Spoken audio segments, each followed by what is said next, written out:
For the surrender fast, you actually intentionally make the pledge to God, and that makes all the difference. Give God 40 days plus a surrendered heart, and it will change your life. So says Dr. Celeste Owens. She's on a mission to inspire others to experience God in a new way. Dr. Celeste is a psychologist and trauma specialist by training. Several times a year, she embarks on what she calls the 40-day surrender fast. Today on Excellent Living, she talks to our host, Cheryl Martin, about how the fast works and its benefits. I am familiar with fasting from food as Jesus did, Dr. Celeste, but what is a surrender fast? Yeah, I'm glad you asked. I am familiar with fasting from food too. I actually grew up in a church where fasting was just from food since a kid. I mean, I was taught to skip lunch, skip breakfast and lunch at school. And, we were fast from food. So, but the surrender fast is different in that it could be food, but it might be something else that you need to surrender that really shares part of your heart with God. So it can be most anything. And I tell you, things have varied across the years as to what people have decided to surrender. Give some examples. Some of the examples that people have surrendered, some of the obvious ones are social media, maybe Facebook, Twitter, some of those type of things. Some have surrendered drinking. I remember one lady would always have a glass of wine at night. She surrendered that. Some men have even told me, and it probably women too, they've surrendered pornography. So it's just been a whole slew of things that kids surrender video games and things like that. And I often find people say, what I surrendered that wasn't food related was harder than the food related things that I could have given up. And the purpose of the surrender fast is to draw closer to God. That's the whole purpose, to draw closer to Him. And the secondary purpose is to be able to hear His plan for you as you transition into your next. So you're saying as a result of a person going through agreeing to a surrender fast, they will more clearly begin to know God's tailor-made will for their lives? Absolutely. We've seen it time and time again. They will start to understand God's will for their life. They will start to hear Him clearer as it relates to their purpose and how He's positioning them and how He's transitioning them. But absolutely, they will start to get an understanding. Why 40 days? I wondered the same thing when I started this whole journey 10 years ago. In the early part, God gave it to me right away. He's like, 40 is His number of transition. And as I studied the word to see where the number 40 was used, absolutely, it was used in those areas of transition. So you saw Noah on the ark 40 days and 40 nights. You saw Jesus in the wilderness for those 40 days. And so it was just so many places in the Bible where that number 40 was that number of transition. And that's why God made it 40 days. Is there some pre-fast preparation that's necessary? Yeah, so the 40 days surrender fast does have a pre-fast preparation, and it is absolutely crucial because 40 days is not a short amount of time, especially when you're surrendering something that means a lot to you. Not a short amount of time at all. So, and I've learned as a psychologist that mindset is everything. So I love that God had me put in this pre-fast portion of the book because it helps you to get into the right mindset to enter into this new season of fasting, of giving God 40 days and eliminating something that you really like. But you have to have the mindset that says, I'm going to be able to do this. And it does take that pre-fast in order to get there. What is that pre-fast? It's just really simply the person going to, if you have the book, which is a tool to help you really master the 40-day surrender fast, it's just you reading the chapters, and they're very short, very short chapters, a page, page and a half, and then answering the questions. It's just that simple. You're not even fasting yet. You haven't even given anything up. And I've had so many people who have started the pre-fast, and they're like, oh my goodness, this is crazy. I'm already in tears, or I'm already, hearing God's voice, and it's in the pre-fast. So it's really crucial. And people just, again, read those 5 chapters and then they'll start their day one, typically on a Monday. How does this work if a person is praying and they are wondering what to surrender to, per 40-day fast, are you surrendering one thing, or can you have a list of 4 or 5 things You know or what? more? There's no way you can have a list of 4 or 5 things, but all my overachievers, my A-type personalities, they always come with this big list. I have 10 things I'm giving up. And I'm like, no, you're not. Mhm. Because this is not about you. This is not about you controlling this. This is about you giving up 1 or 2 things, maybe, you know, and surrendering to God and letting God do the rest of the increase. Because Okay. if I master 10 things, I can get to the end of 40 days and think, I'm good. Look how great I am. I did 10 things. Um, so no, it's not about us, overachieving or accomplishing some things. It's about us really getting to a place where we're saying, God, I'm going to give you this thing right here. This, So you're saying that one thing could be something like selfishness yes. or jealousy or Hmm. envy, in addition to social media pornography, but it could be an attitude, a sin. Yeah, it could be an attitude, absolutely. Because I actually did selfishness when I first started this whole process. I did that was my second surrender fast I did with selfishness. So you're right, it could be an attitude, it could be a posture, a mindset like fear. I've had so many people say they gave up fear or gave up worry. So it could be anything like that. But all you gotta do is give that, and then God will provide the increase. A lot of times people say the whole fast morphs into something way more than they ever expected. It's like the thing they surrendered, it's just like goes way beyond that. And they learn so much about themselves. Let's say your problem is selfishness. Hmm. What makes you, if you have known most of your life that you are selfish and you haven't been able to conquer this before, what's the difference this time? And I think you can put anything in that blank. Let's say if a man is really struggling with pornography, Hmm. and people can say, okay, I'm not going to do this. I'm not going to do this, or profanity. And they have been saying this for years. You know what? I'm not going to curse. What makes the difference in this scenario of a surrender fast? Hmm. Because the difference is that you don't make the pledge to yourself. For the surrender fast, you actually intentionally make the pledge to God. And that makes all the difference. I've pledged so many things to myself and gone back. But when I realized, okay, I'm actually telling God, you can take this thing from me. And there is a big difference with that, because once you give it to God, it's a heart change. And I've seen it happen so many times with that heart change where people just like, I can't believe I did that. I'm like, yeah, because you were empowered by God to do it, and not empowered in your own strength. And a lot of times we are trying to do it in our own strength. And I had a woman who had done the fast, and then she invited her sister on our next fast. She invited her sister to fast with us. She's like, you should surrender cigarettes. And her sister was like, you know how many times I've given up cigarettes? You know how many times I've used the patch, or, all those things that she's done over the years? It's not going to work. She's like, no, this works. It's going to work. So she just told her sister, she's like, come on, just try it. Just give it to God. Her sister was like, all right, okay, God, I'm giving this to you. She said literally the taste of cigarettes went out of her mouth. She hadn't Mhm. even started the fast. And she hasn't smoked since. It was just a miracle. When you say surrender it to God for Mhm. 40 days,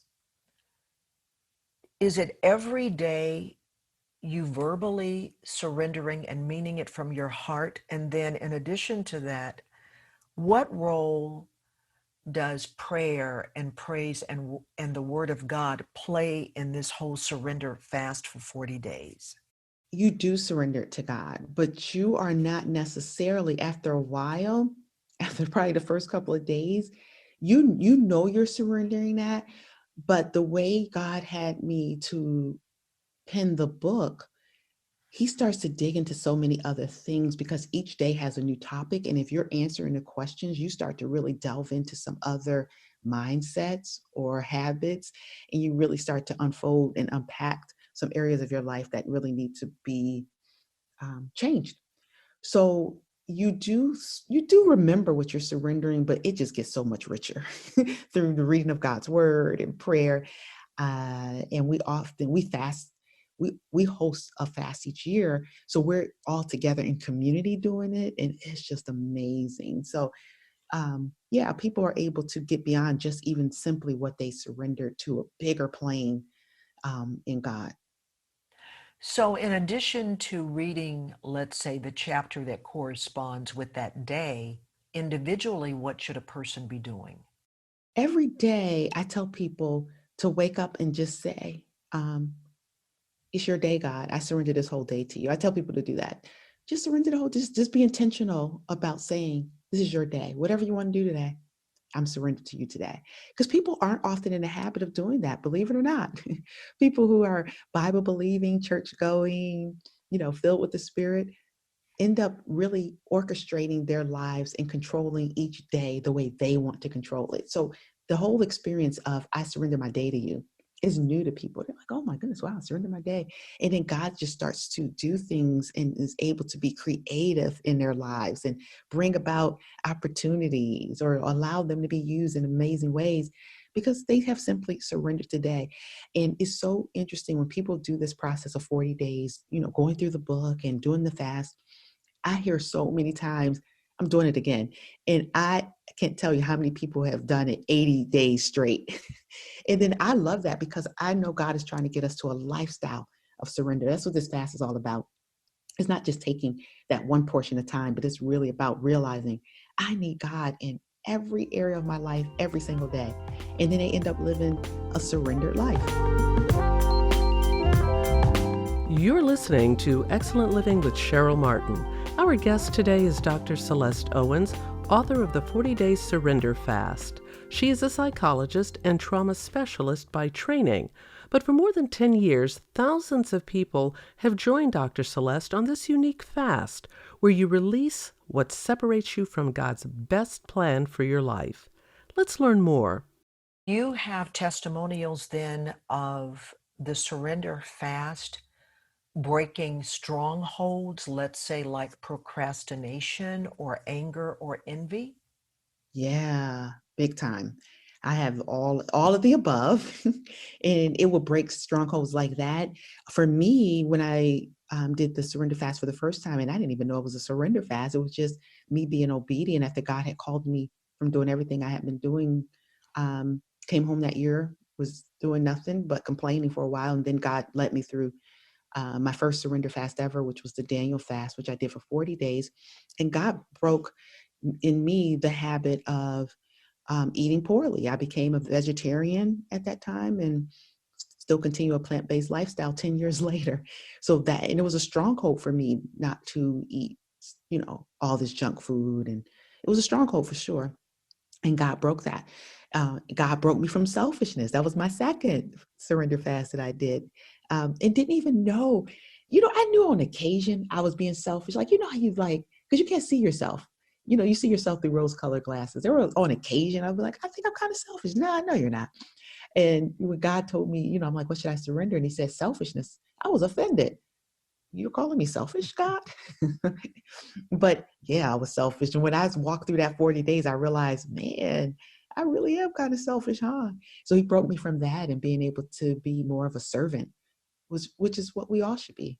And Is- when you said he broke you from that, did you Mhm. find that certain days he would point out actions or attitudes that were selfish? Was there a heightened sensitivity to the Spirit of God?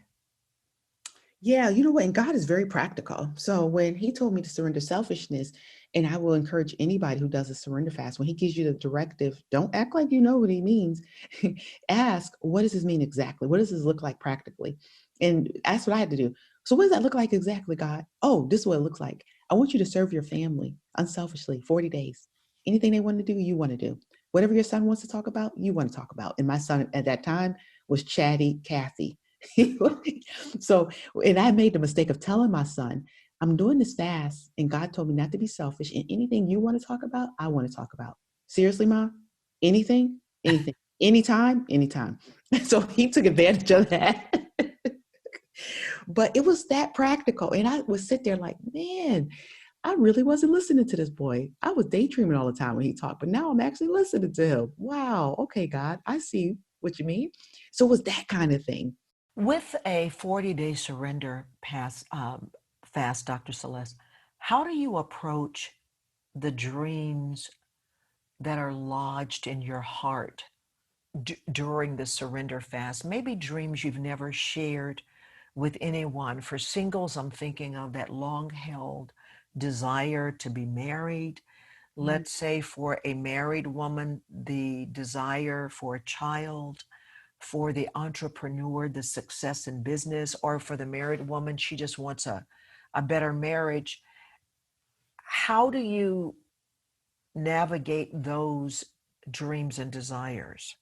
For most, I would say, those dreams that have been hidden for so long actually get put back on the front burner a lot of times. Not all the time, but a good portion of the times, those dreams get put back on the front burner for you. And we even have, I've learned after doing this fast over and over again, the 6 weeks of fasting, the fourth week is always the dream week. Never fails, always a dream week. And that's the way the book was written. And I say I could never have written this book the way it was written. It's amazing. I really was just being obedient and penned this book for God. But when I see the themes that occur week 1 to week 6, I'm like, man, brilliant, God, brilliant. But week 4 actually is the dream week. And that's when God starts to put before you the dreams that he has already put in your heart. And he starts to let you see which ones he's about to act on. It's amazing. It's such an amazing process. So sometimes it is for people. I've had people who've gotten engaged during the surrender fast, or marriages improved. Oh my goodness, numerous and numerous amounts of times. All of that. So it's amazing to watch it unfold. So for the single, for the surrender fast, it could be surrendering then the desire for marriage to the Lord. I think that's the best way to put it, surrendering that desire. So it doesn't say, and I often say this to singles, it doesn't say that you're saying, I never want to be married, but you have to be willing to take that road.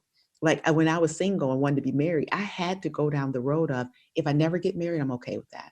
It has to be a heart thing that you're able to do. But it doesn't mean that God's not going to let it happen. He just wants you not to be preoccupied with it. He wants you to seek first the kingdom and then let everything else be added. I love what you said here in your book, that it's important to act before you see it, to act like you are about to move, act like you are, I would say, about to get married, act like you are Yeah. going to have a child. Talk about that.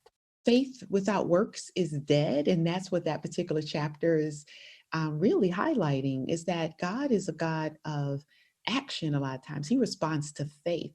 And he wants you to be active about it. He doesn't want you to try to make it happen. That's not what he's doing.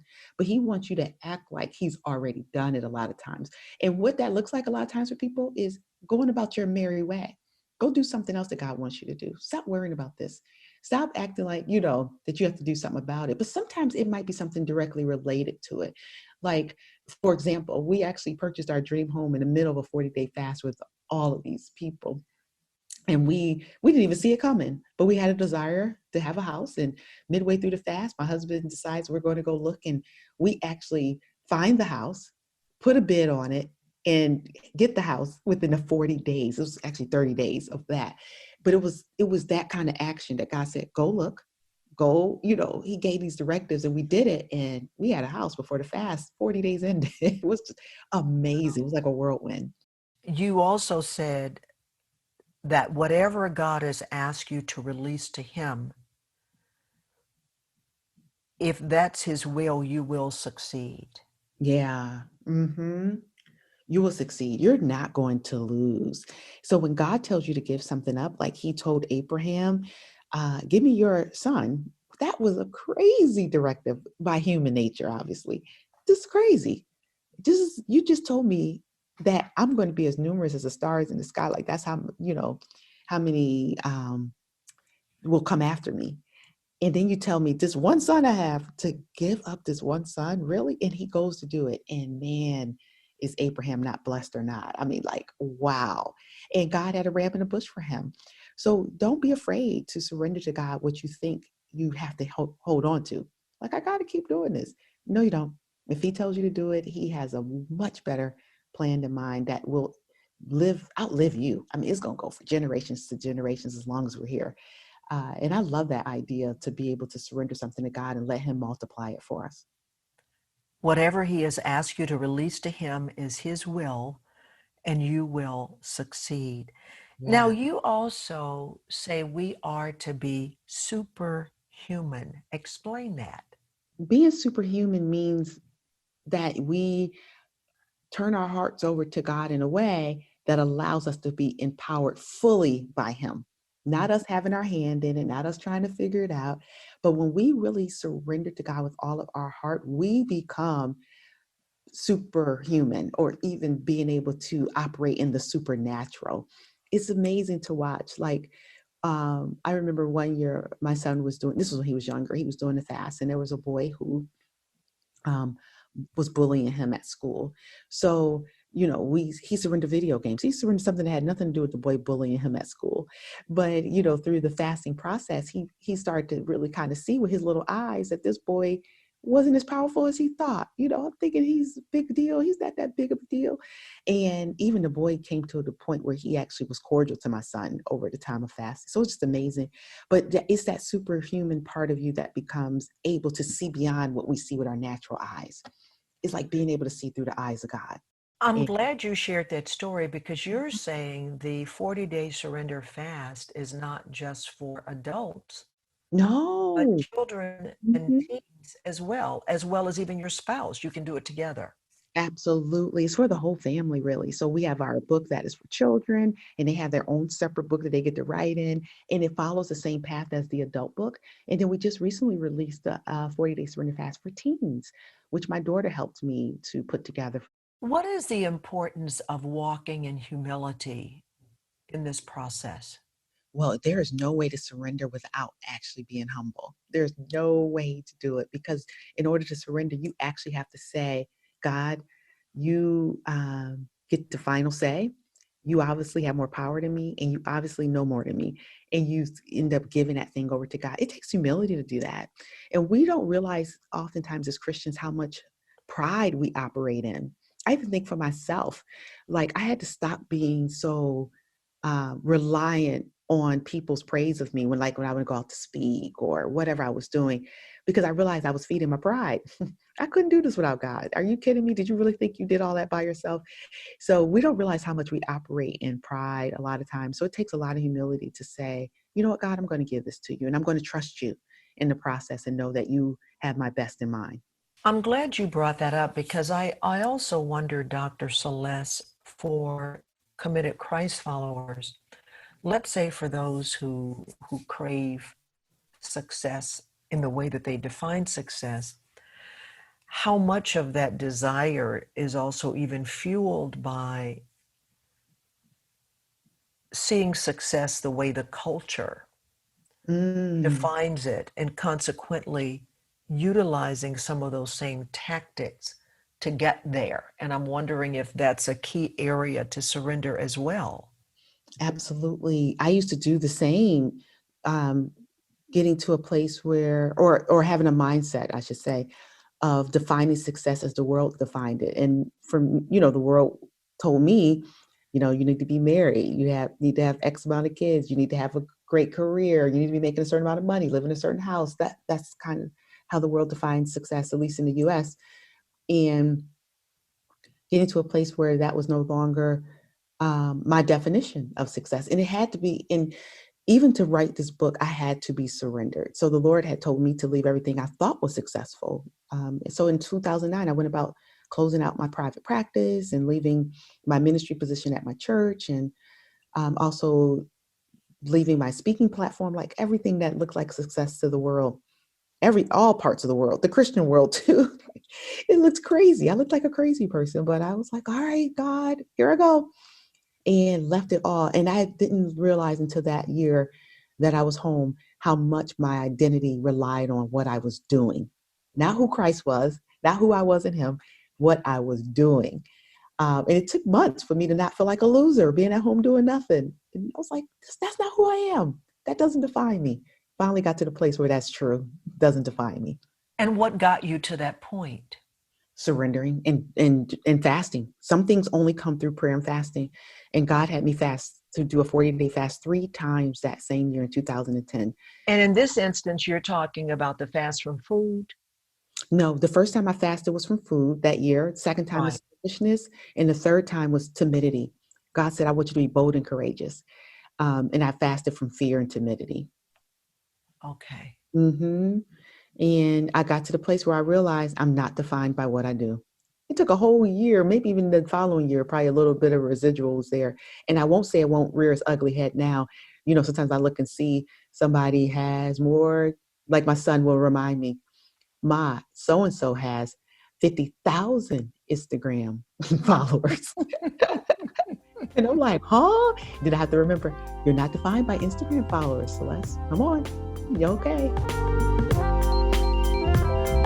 Dr. Celeste Owens, thanks so much for encouraging us to go on this journey of renewing our minds through a process of surrender where we can release all of our plans and experience a new season of embracing what our Heavenly Father has in mind for us.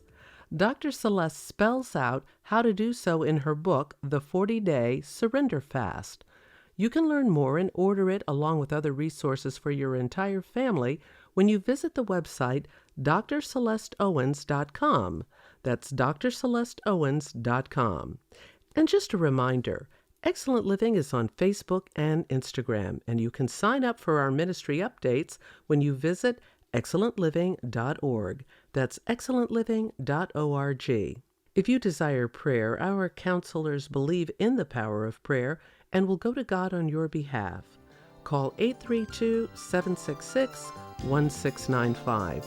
That's 832-766-1695, or you can email prayer@excellentliving.org.